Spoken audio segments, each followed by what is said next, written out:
2014, the year of victory over death and the manifestation of love. This is a History with God Ministries Godcast network featuring Frank and Christina Sasso. Visit us online at ahistorywithgod.com for articles, links, prophetic words, prayer requests, and other awesome resources. Be sure to join our mailing list to receive your free daily devotion right in your email every morning. They are sure to comfort, inspire, teach, and even challenge you in your walk with the Lord. And now, let's join the host of this Godcast, Frank Sasso. Hello, this is Frank Sasso from A History with God Ministries, welcoming all of our members, our partners, our subscribers, our viewers. That's right, our viewers. We do have a video Godcast once a month now, and our listeners, and of course any first-time listeners just joining us today. I have sitting next to me my beautiful wife, Christina. Christina, how you doing? I'm doing good. You're doing good? What is that? Because I just remembered I have to talk louder. Oh, so you slowly raised it. There you go. We are recording at a remote location today. Woo! Retro Fitness in Kingston, New Jersey, where we work 2 to 3 times a week. Yes. And for those of you who don't know, Christina and I teach a martial arts-inspired group fitness program called Body Combat. And if you guys are in New Jersey and you're nearby, or maybe if you're just far away, make the drive anyway. Right. Wednesday and Thursday mornings at 9:30 and every other Saturday at 8. Now, sitting with us today, I don't know if you're aware of this, Chris. I am aware. Okay. Because I can see him. Oh, well, that's true.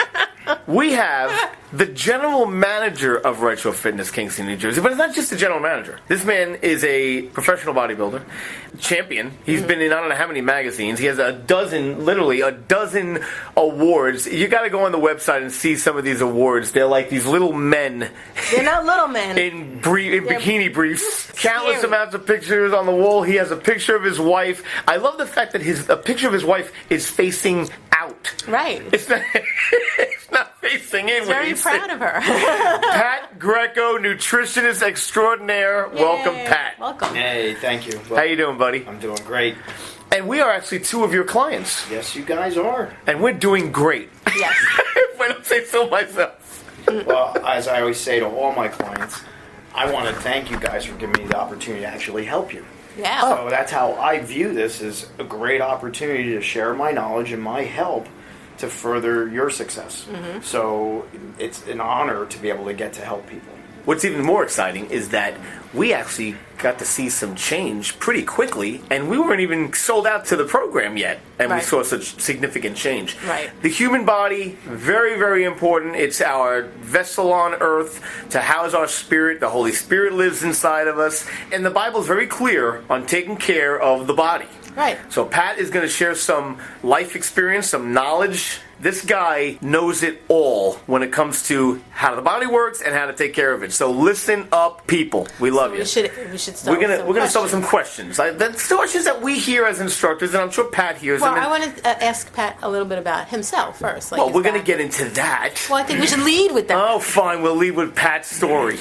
So, Pat. Pat's he's just like watching us go back and forth. How did you get into health and fitness? Like initially? Health and fitness started for me back when I was a teenager, playing sports.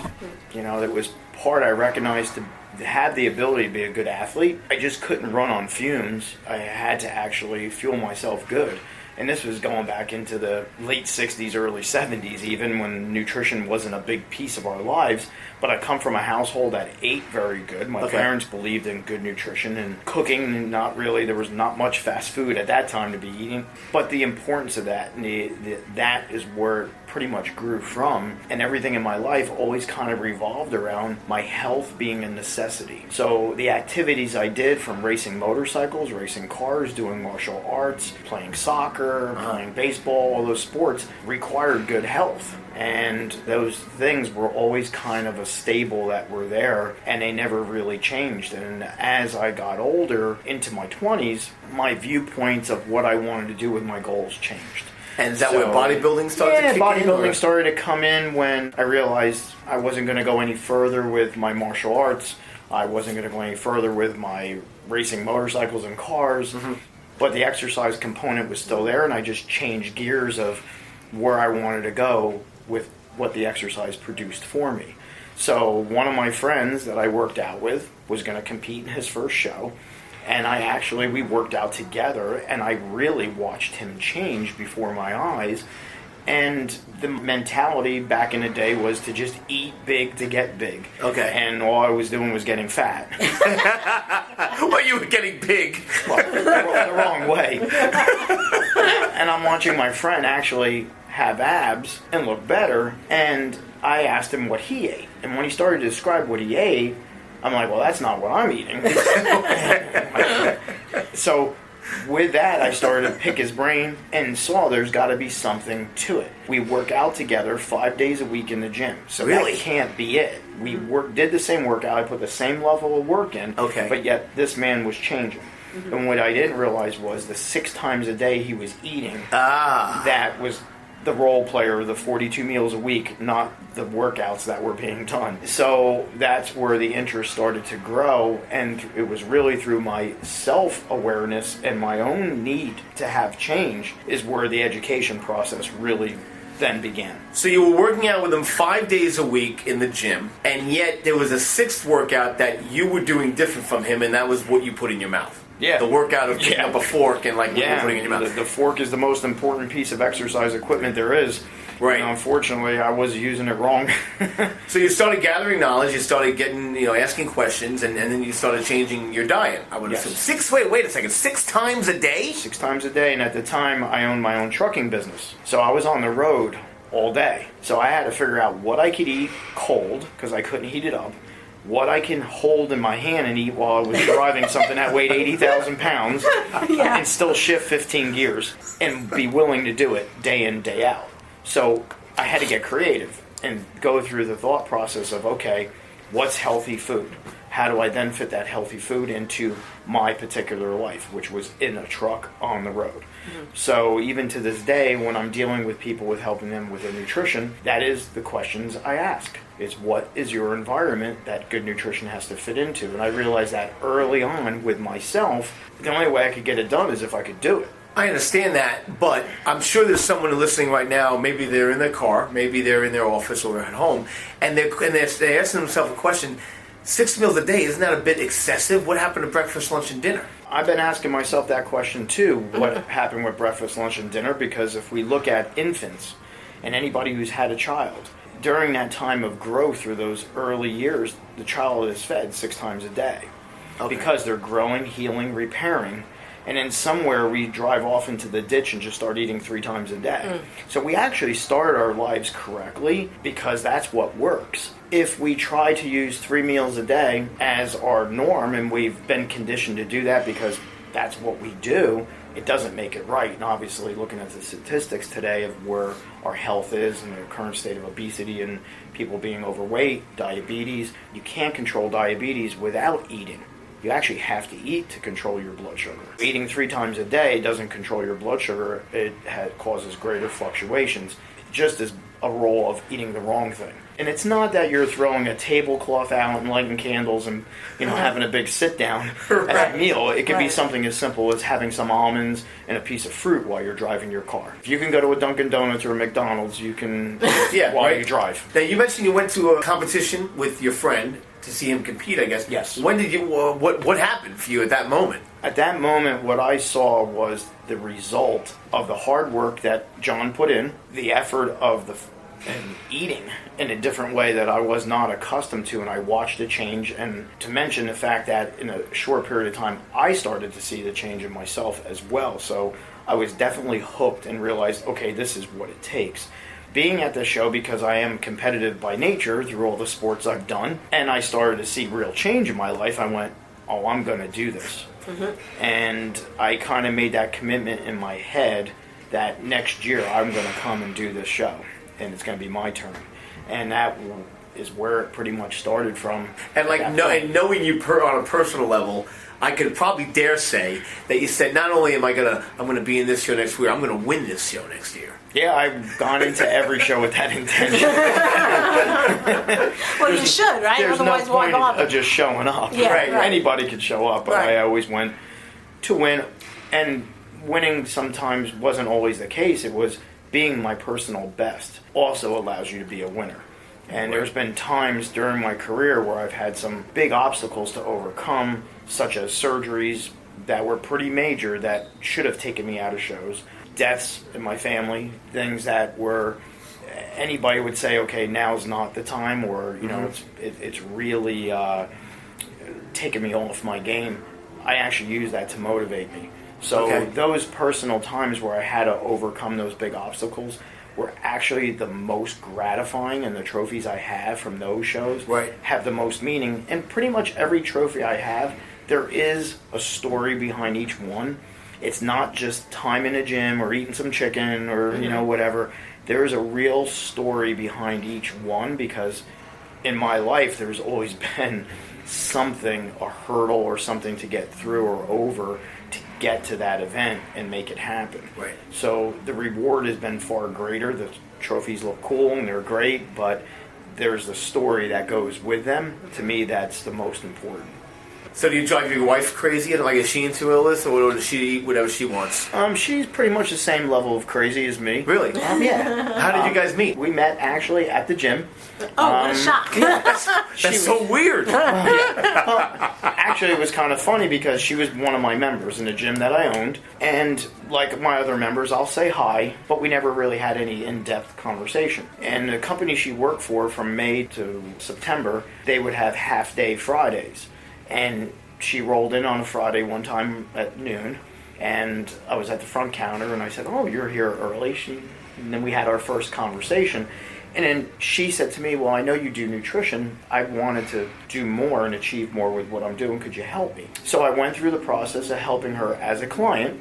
No intentions of dating or anything, other than just doing my job of helping her. And that was in May. I had a national championship that July that I was competing in, so needless to say I was very focused and wasn't really interested in dating anybody at that point in my life. Did the show, won, everything was great. It was enjoying my summer, and that fall she bought a dog. So I had a dog at the time, and our first date was a double dog date. We went to the dog park together, and that was it. But the story that I have with my wife that I think is so great, I gave her the gift of being in control. And that to me is the best gift I could have ever given her. Her physical health, the way she looks, the way she feels, is all controlled by her knowledge. So she's in control. It no longer controls her. So looking back now, it's 10 years later. Wow. She looks better than she ever looked in her life, and she's 10 years older. So the whole thing about getting older has never been an issue for her, because she's like, I got it. I'm good. So, you know, I use the example with my clients that every Thanksgiving we go to Aruba. Imagine being a woman in a bikini on a day you know you're going to pig out on the beach. That would freak out most people. Right. It doesn't freak her out because she's in control and has the knowledge. Right. So it wasn't an easy process. My clients I see every 2 weeks. Well, my wife I saw every day. And what I heard was, I'm not losing any weight. I'm not changing. I'm like, wow, my clients pay me and I only have to hear that every 2 weeks. I actually have to hear this every day. I didn't sign up for this. But that's just normal. That's what people do. And I understood it. And I told her, that can't be your gauge of success or failure. You have to give it time. And there was a couple times where she wavered a little bit and wasn't sure if she could see it through. And my words to her were, if you give up, you're going to miss out on something so great, you just don't know what it is. And she looked at me like I was crazy, and I am, but I said, we'll have this conversation again. And it was a year and a half later. My wife had no intentions of ever competing in fitness. She just wanted to look like she could. But because, like myself, actually saw change start to take place, and was empowered with that ability to say, wow, my work is relating, my efforts are relating to a different. So a year and a half later, we were in a hotel in Pennsylvania. She was going to do her first show, And she had her posing suit on, and I looked at her. I said, remember when I said if you give up, you're going to miss out on something so great you don't know what it is? I'm looking at it. Mm-hmm. I said, that's the difference. Most people never give themselves that opportunity to put the hard work in, put the time in. Right. They really don't know what's out there waiting for them if they see it through. Mm-hmm. She's one example of many of hundreds of people I've had in that same situation. It's just a matter of putting that time in and truly figuring out what can work for you. Sure, absolutely. Well, that was when we sat down with you, I think the first time, and we had a nice conversation. The things that you were saying about our bodies and about health mirrored a spiritual life, too. So that's why I said, we got to have him on the podcast, because these principles work every part of your life, whether you're doing your health and fitness, while you're doing your spiritual walk, what you're doing in your career, it all finances, is the relationships, same. yeah. It doesn't change. You have to put the work in, you have to be disciplined, and you can't give up. Yep. It doesn't change. It's like people want, they ask me so many times, like, oh, how did you lose the weight? Because I lost a lot of weight. And I said, well, I didn't do it the right way. Well, how do you keep it off? Basically, you're not going to want to hear this, but mostly what I put in my mouth. And you can see the face drop, like, oh. And it's like, well, do you want it bad enough? And it's just so true of everything. Do you want that degree? Do you want that position? Do you want that financial success? Do you want that spiritual walk? Do you want that healthy body? Right. It doesn't matter what it is. You have to do the work. There's no trick. No. I did a seminar for 200 executives at Pepsi-Cola last year. And one thing I said to them, obviously you're all successful. You're all executives. You have the ability to succeed. You've done it in this aspect of your life. I said, I don't know about your personal life, family, whatever it might be, what level of success, but obviously I'm looking at financial success. You're all here. You're able. Mm-hmm. What that tells me is you're capable. You have the capability of being successful. The difference is not relating your health and what you do and parallel it to the other success you already have in your life. You are already a capable person. We just, though, take nutrition and our health and put it in a parallel universe.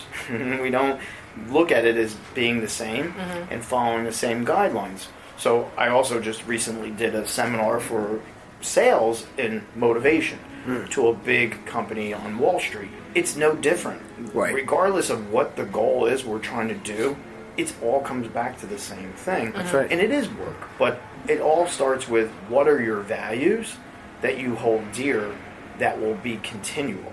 If there's no value placed and connected to what you want, then you'll just say, well, I don't have discipline. I don't have what it takes to do it.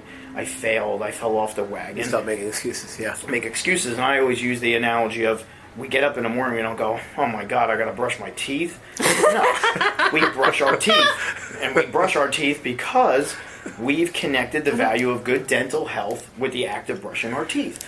You never hear somebody go, man, I fell off the wagon. I haven't brushed my teeth in 6 weeks. Right. I mean, my God, don't talk, don't get close to me. Stand back. But if you think about it, what's the difference?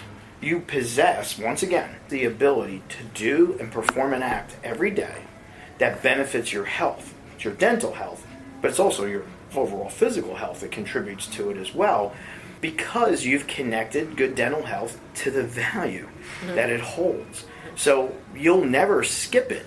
It doesn't get skipped.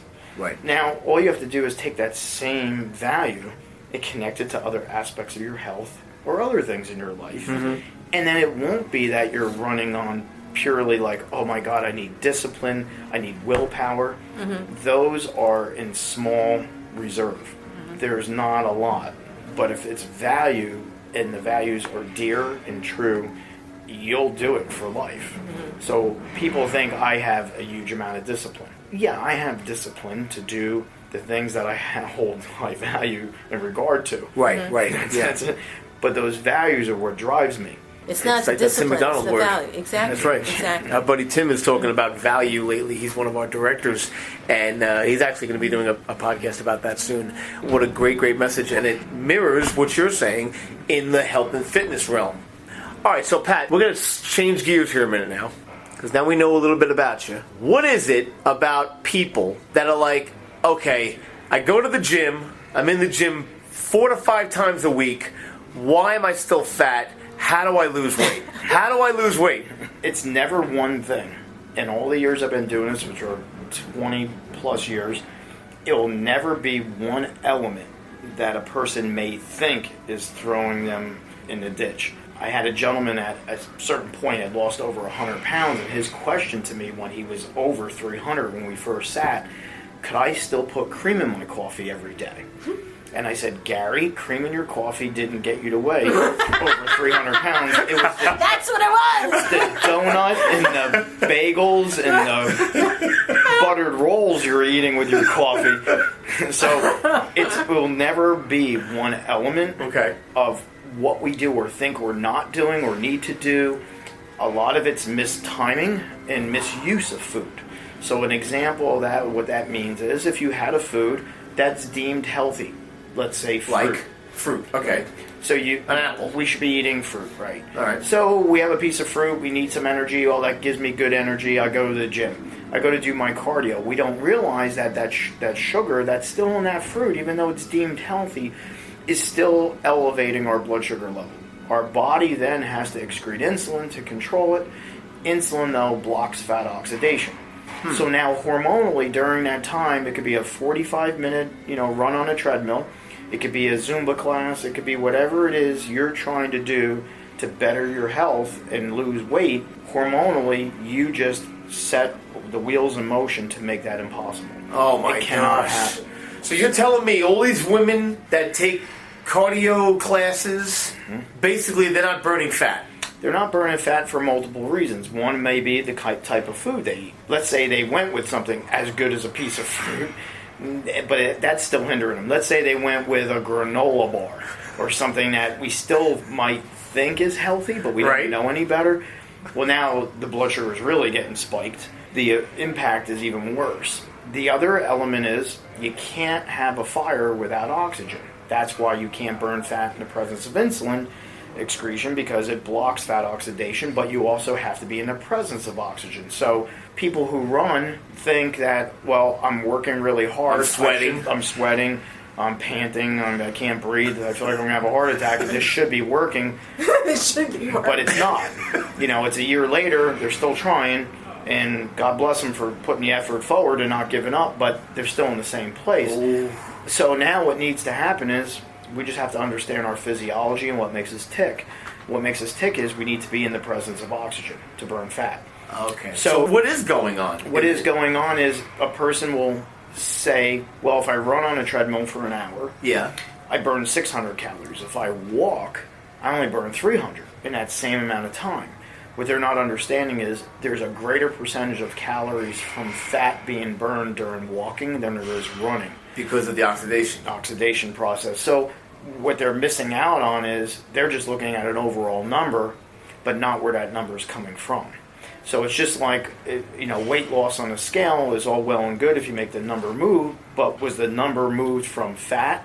Was it water that you lost? Was it lean muscle that you lost? So that's not even an efficient way of It's a very inefficient way. Clothes are usually the best way. Clothes don't lie. Yes. So you could do measurements. Measurements never lie. I do people's body fat so I can determine what is actually either going up or down. So we know. We have a better insight. So now we have 3 numbers to work with as opposed to 1. Interesting. So a test I give everybody to do, and your listeners could even do, is get on a scale in the morning and weigh yourself. Put on your clothes. Take note to how they fit, go through the course of your day, and at the end of your day, get on the scale and weigh yourself again. The average person will weigh 2 to 4 pounds more at the end of the day. But you're still wearing the same clothes, the same size. You didn't need bigger clothes because you weigh more. The next morning, you can put those same clothes on when you're 2 to 4 pounds less. All you're doing is getting lighter and heavier. You're not getting leaner and fatter. So that's where the scale could really throw us off. Sure. If I have a woman that comes to me and it happens to be that time of the month, the scale is going to say more. Most women, it's 2 to 4 pound change for them during that time. Well, that's if they're using a scale, they're going to be like, oh, I gained weight. Right. But it's water retention. It doesn't make you bigger, it makes you heavier. It's just understanding what we're made of, and that significance will take us down the right path and take out those roadblocks and use a gauge and a tool that's not fair to gauge our success and failure with. When you were talking about the cardio classes and the running and how people are losing weight, Christina was being very quiet, I noticed. No, I'm not. Well, I know there was a time when you would get frustrated. Like, I'm doing all this work, I don't really feel like I'm any different. Was that why? That you thought maybe that was what was supposed to be burning? Yeah, well, I always knew that, you get on the treadmill, it says fat burning, it says cardio, da-da-da. I always ignored that and just did my own thing. Right. I understand, coming from a biology background, that what you're saying about oxidation and all, and it makes total sense, yes. Yeah. My wife ran 7 days a week when we first met. And there was 3 things I told her that she had to change. The first one was, stop running. You need to walk. You need to be in the presence of oxygen to burn fat. The next one is, your workouts are pathetic. You're doing a drive-by because you think you're going to get big. If you have the secret to getting big, that's been my goal my whole life with bodybuilding, please share. What's a drive-by? Like, Just a nod she'd to hit it. it. She'd do a little leg extensions, a little bicep curls, and just jump from thing to thing and just move on. It wasn't really, there wasn't a level of commitment because fear was driving that workout. Okay. That she was going to get bigger. The last piece was, I told her, you need to eat more. You need to eat 6 times a day. See, now you're singing my song. Don't run and eat more. Yay! That's what she's been looking for her whole life. I've been looking for that time. So most people, this is counterintuitive. Right. And my thing, all the people that I meet with to do a consultation, sometimes I have to come back and ask them a simple question. What you've been doing to this point, has it worked? Why are you here talking to me? Right. If it's working, then we shouldn't even be having this conversation. You should be good. Unfortunately, it's not working. It's not going to work. It's going to keep leading you down a path of frustration. Education is what's necessary. You don't need to work more. You need to know more. And that's the reality of it with pretty much anything. Yeah. So if we're smarter, we're going to be more successful and do better. And then all we have to do is, once we know what to do, we still have to act on it. Right. I'll use my wife as an example again. Her coworkers think because she's married to me, she looks that way. She looks that way because she's put the hard work in of how I taught her what to do, right? So they'll say, well, it's easy because you're married to Pat. She's like, Pat doesn't eat my food. Pat doesn't do my cardio. Pat doesn't do my weight training for me. They're like, well, when you go out, doesn't he tell you what to eat? She goes, no, I'd hit him. I don't tell my wife what to eat. I taught her what to eat. So she knows what to do. It's up to her to act upon it. And why not? She has the best level of health she's ever had in her life. There's no reason to not enjoy the great food we get to eat as often as we do and have a higher level of health. It's just because now she's smarter. Right. Chris, share with Pat some things that, because I'm not even going to be bold enough to address this topic of what women think. Pat, apparently, from a conversation we've had off the air, feels that he's figured out the secret to women, which my hat's off to you, brother, because... Only in the gym. Gym women. Gym within 4 walls. Outside, forget I don't profess that much outside. Okay, that was a close one, man. That was I'm like, Pat's my new hero. He figured out women. Health and fitness, I got it down. Concerning health and fitness, give Pat some Scenarios? womanly insight. That's it. Some scenarios of what a woman goes through, and for the listeners, because I'm sure some of the female listeners are thinking some things you're thinking right now, and saying, "I wish I would ask this." Well, I know because I've come through that same, being a woman, we think very much alike. Okay, so you want to lose weight. So you figure, okay, I have a big event coming up. I want to lose weight. I got to fit into this beautiful dress that I want. I'm not going to eat for now 3 weeks. I'm just going to have like a spoonful of peanut butter and maybe, a yogurt, and that's it. I'm not eating. So go ahead. You can say, what is the mess with that? Well, the problem with that is That concludes part 1 of today's Godcast. Stay tuned next week for part 2. Thank you for listening to today's broadcast from A History with God Ministries. This teaching is a powerful ministry tool that you can use to experience the power of God in your life. Thank you again for listening and for helping us reach the world with the love of Jesus. Sign up for your free daily devotion today at ahistorywithgod.com and click on Contact. Type in your name and email address and you'll be all set. A History with God Ministries. Seeing, hearing, remembering. Until next time, remember, we love you, God loves you, and Jesus is Lord. Stay blessed.